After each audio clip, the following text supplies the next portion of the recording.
কিরে ফজা, কেমন আছিস তুই? স্কুলে তো আইসিস দেখতে খুব সাইজা গুজা। প্রশ্ন করলে তো ঠিক মতো পারিস না উত্তর দিবার। স্যার আজকে পড়া করে আইছি, যেটা ধরবেন সেটার উত্তর দেবো। আচ্ছা তাহলে ক, পদার্থ কাকে বলে? জানি না স্যার। ওরে অপদার্থ, এক্ষুনি তো কইলি সব জানিস, সব প্রশ্নের উত্তর দিবি। অপদার্থ কোথাকার? যার ওজন ও আয়তন আছে তাকেই পদার্থ বলে। স্যার তাইলে আমার অপদার্থ কইলেন কে? আমার তো ওজন আয়তন আকার সবই আছে। এই কত, যে গান লেখে তাকে কি বলে? স্যার তাকে তো গীতিকার বলে। যে সুর বাঁধে তাকে কি বলে? স্যার সুরকার বলে। আর যে প্রাইভেট পড়ায় তাকে কি বলে? Sir private car. কিরে ভোজা, তোর হাতের লেখা তো জিলাপির প্যাচের মতো কেন রে? এত অশ্লীল জঘন্য হাতের লেখা কে কত? আর বড় বড় ডাক্তারদের হাতের লেখা অশ্লীল এবং জঘন্য, তাই আমিও এরকম লেখা লিখে ডাক্তার হবার চেষ্টা করতেছি স্যার। কিরে ভোজা, তুই কি আমার প্রশ্ন করার শুনে ভয় পাচ্ছিস? জি না স্যার, আপনার প্রশ্ন করা শুনে তো ভয় পাচ্ছি না, কিন্তু আমি প্রশ্ন উত্তর দেওয়ার জন্য ভয় পাচ্ছি স্যার। এই ভোজা কত, ঘুম পেলে আমরা বিছানার কাছে যাই কিসের জন্যে? স্যার এটা খুবই সহজ প্রশ্ন। ঘুম পেলে বিছানা আমাদের কাছে আসে না, তাই আমরাই বিছানার কাছে যাই। এই ভোজা ধর, সমুদ্রের মাঝখানে আমি একটা লেবু গাছ লাগাইছি, সেখান থেকে তুই লেবু তুইলে আনবি কিভাবে? কেন স্যার, হেলিকপ্টার দিয়া। হেলিকপ্টার কি তোর বাপ এনে দিব? স্যার তাহলে কি ওই সমুদ্রের মাঝখানে লেবু গাছটা কি আপনার বাপে লাগাইছে? কেন ভোজা, তুই যাবত তুই কতবার ফেল করছিস কত? স্যার একবারও না। তাহলে তুই 3 বছর ধরে এই একই ক্লাসে পড়ে আসছো কেরে? স্যার এই 3 বছর ধরে আমি একটা পরীক্ষাও দেই নাই, ফেল করার তো প্রশ্নই উঠে না। আচ্ছা ভোজা কত, গরু তার লেজ নাড়াই কেন? স্যার লেজটা তো গরুর, আপনার না, তাই সে যখন খুশি লেজ লাড়াইবো, যখন খুশি লাড়াইবো না, তাতে আপনার সমস্যা কি?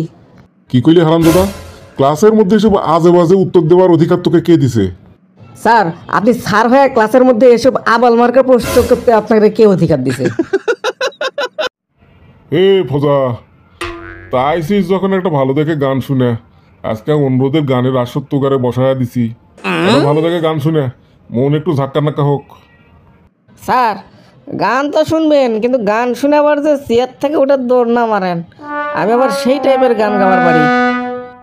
তুই শুনে শুনে তোর মনে যেটা আসে সেই গানই শুনে।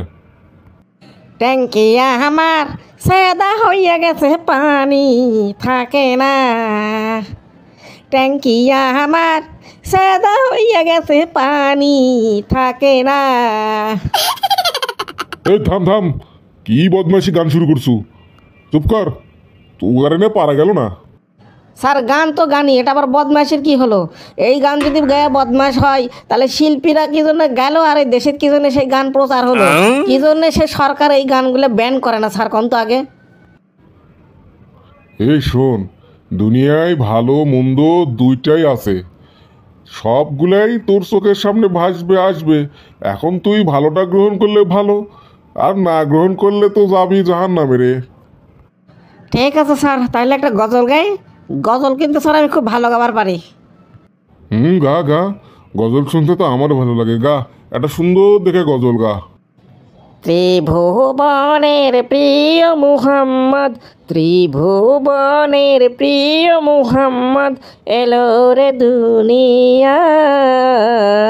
আয় রে সাগর আকাশ বাতাস দেখবি যদি, আয় আয় রে সাগর আকাশ বাতাস দেখবি যদি, আয়। কেরে ফসা, তো কি পড়ালেখা করে আসছু নাকি খালি আজারে খালি স্কুলে এসে অ্যাটেন্ড করিস? তো ক, তোরে প্রশ্ন করে উত্তর দে। নবাব সিরাজদৌলাকে কে হত্যা করেছিল? স্যার আল্লাহর কসম লাগে স্যার, আমি এই হত্যা করিনি স্যার। আমি জানি না স্যার নবাব সিরাজদৌল্লা কে হত্যা করেছিল স্যার। আমি হত্যা করিনি স্যার, আল্লাহর কসম করে বলতেছি স্যার, আমি হত্যা করিনি। এই গাধার বাচ্চা, আমি কি বলছি যে তুই হত্যা করেছিস? হত্যাটা করিস কে, হেইডেই ক। স্যার এখন আমি কি করে কমু যে তা হত্যা করেছিল কে? ঘটনা তো প্রায় 350 বছর আগের ঘটনা। এখন ওই সময় তোমার বাপ দাদা তার দাদাও তো জন্মগ্রহণ করেনি। এখন এই সময় এসে যদি আমার কাছে প্রমাণ চান যে তা হত্যা করেছে কে, আমি কি করে কমু? তাই তাহলে বলতে পারবো না। তা বইয়ের লেখা আছে সেটাও কি পড়িসনি? বইয়ের কি লেখা আছে সেইটা ক। কে হত্যা করেছিল বইয়ের তো লেখা আছে, বইয়ের মধ্যে লেখা আছে। বইয়ে কি চোখ একবারও দিসনি ফাজিল কনিকার? স্যার নিজের চোখে না দেখে আমি ওটা বিশ্বাস করবারও পারবো না। আর ওই বইয়ের পড়া লেখিছে কে লেখিছে কত সাল লেখিছে তা ঠিক আছে, ওই লেখা দেখে লেখা পড়ে আমি বিশ্বাস করবো স্যার, এটা আমার বিশ্বাস করা সম্ভব না। কারণ আমি স্যার না দেখে কোনো কিছু বিশ্বাস করি না। হবে না রে, হবে না। তুক দিয়ে আসলে পড়ালেখা হবে না। শোনে, প্রাইভেট তো পড়বার যাস, বেতন যদি 500 টাকা না দিস তাহলে মনে করে তুই ফেল, একদম ডাহা ফেল করে দেবো। বাপের কাছে কয়া 500 টাকা এনে দিবি। কিন্তু স্যার আপনি তো কইলেন বেতন 300 টাকা, এখন আবার 200 টাকা বেশি চাচ্ছেন কে? 200 টাকা বেশি চাচ্ছি কে সেটা কি বুঝতেছ না? লেখাপড়া তো গোল্লা, কিছুই পারিস না। পরীক্ষার খাতার তো আমার যা লেখে দিয়ে তারপরে মার্ক দিয়ে তো পাস করা লাগবে। তো সেই পাস করতে গেলে আরো 200 টাকা বেশি দেওয়া লাগবে না? তা না হলে তুই তো ফেল করে দেবো। ফেল করে দিলে উপরের ক্লাসে উঠা পারবো না। শালার স্যার আমার তো 200 টাকা বেশি লিখতে। তোর একটা মাইয়া আছে, মায়াটার সাথে কতদিন প্রেম কইরে তোর মায়া পটামো, পটাইলে তো মনে কর যে তোর তেলে তো কি ভাজমো। কিরে, কি ভাবতেছ মনে মনে? কিছু বললে ভুলেক। ভাবতেছি স্যার এখন ওই 200 টাকা আব্বা কি কয়া যে বেশি নেমো সেটাই ভাবতেছি। আমার আব্বা তো যে কিপটা টাকা চাইলে পরে কাইন দেবে দেয়। এখন আমি 200 টাকা কেমনে বেশি নেবো স্যার এটাই ভাবতেছি।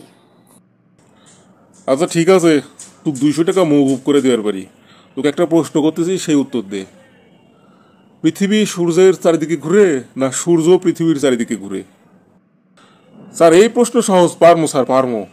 স্যার সূর্য পৃথিবীর চারিদিকে ঘুরে। কিভাবে সূর্য পৃথিবীর চারিদিকে ঘুরে আমাকে প্রমাণ সহ বুঝিয়ে দে। এটার আবার কি প্রমাণ দেওয়া লাগবে স্যার? সকালবেলা পূর্ব দিকে সূর্য উঠে, রাত্রেবেলা সন্ধ্যাবেলা পশ্চিম দিকে ডুবে। শীতকালে সূর্য উত্তর দিক দিয়ে প্রবাহিত হয়, আবার গরমকালে সূর্য দক্ষিণ দিক দিয়ে পশ্চিম দিকে যায়। তাহলে তো সূর্য পৃথিবীর চারিদিকেই ঘুরলো। তোর বাপের মাথার যে কি আছে রে, এতক্ষণে আমি বুঝনু। সে যত কথাই কন স্যার, 5 কেজি চাউল নিয়ে যেতে আমার জেরাম হয়, আমি এত বড় পৃথিবী ঘুরে পারলাম না স্যার। এটা আমার সোজা কথা। খারা, তোর নামে তোর বাপের কাছে নালিশ দেবো। এই তো স্যার একটা রং কথা কইলেন। নিজে স্যার হয়ে তো ঠিকমতো ছাত্রদের পড়াবার পারেন না, আবার বেতনের দাবি করেন 300 টাকার জায়গায় 500 টাকা, না দিলে করে দিবেন ফেল।